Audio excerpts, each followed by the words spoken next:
ในวันที่ 6 พฤศจิกายน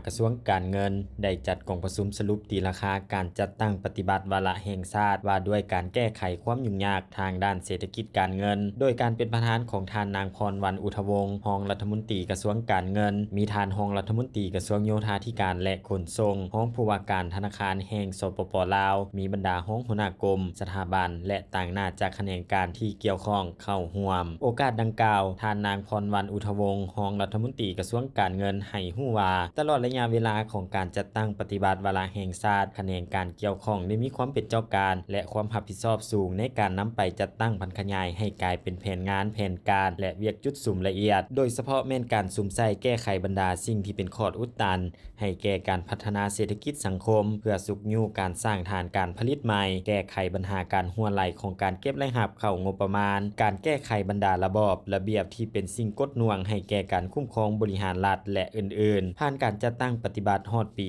2023 ซึ่งเป็นปีสุดท้ายของวาระแห่งชาติรัฐบาลก็คือสภาแห่งชาติได้มีการค้นคว้าและตกลงเห็นดีให้สืบต่อจัดตั้งปฏิบัติวาระแห่งชาติโดยได้ออกมติ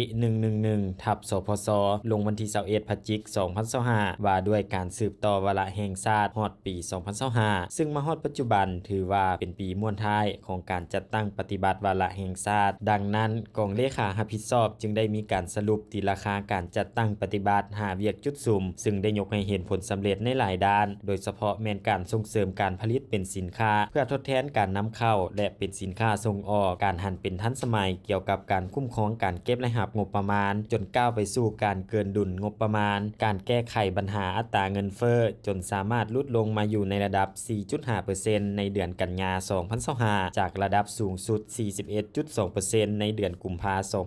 2023 และอื่นๆถึงแม้ว่าการจัดตั้งปฏิบัติวาระแห่งชาติว่าด้วยการแก้ไขความยุ่งยากทางด้านเศรษฐกิจการเงินจะมีผลสำเร็จในหลายด้านก็ตามแต่ก็ยังเห็นว่ายังมีบางด้านที่บ่สามารถปฏิบัติได้เท่าที่ควรและยังจะได้สืบต่อจัดตั้งปฏิบัติในต่อหน้าฉะนั้นจุดประสงค์ของการจัดกองประชุมในครั้งนี้เพื่อเป็นการสรุปตีราคาการจัดตั้งปฏิบัติวาระแห่งชาติว่าด้วยการแก้ไขความยุ่งยากทางด้านเศรษฐกิจการเงินให้มีความถูกต้องชัดเจนและสอดคล้องกับการจัดตั้งปฏิบัติของบรรดาแขนงการที่เกี่ยวข้องที่กองเลขาได้เตรียมไว้เบื้องต้นซึ่งผู้เข้าร่วมได้พร้อมกันปรึกษาและสนทนาแลกเปลี่ยนอย่างกงไปกงมาต่อกับร่างบทรายงานวาระแห่งชาติว่าด้วยการแก้ไขความยุ่งยากทางด้านเศรษฐกิจการเงินทั้งนี้ก็เพื่อเฮ็ดให้ร่างบทรายงานมีเนื้อในครบถ้วนและถูกต้องกับสภาพความเป็นจริงของแขนงการทั้งเป็นการกล้าเกี่ยมเนื้อในเพื่อรายงานในกองประชุมสมัยสามัญเทื่อที่ 10ของสภาแห่งชาติสุดที่ 9ที่จะเกิดขึ้นในไวๆนี้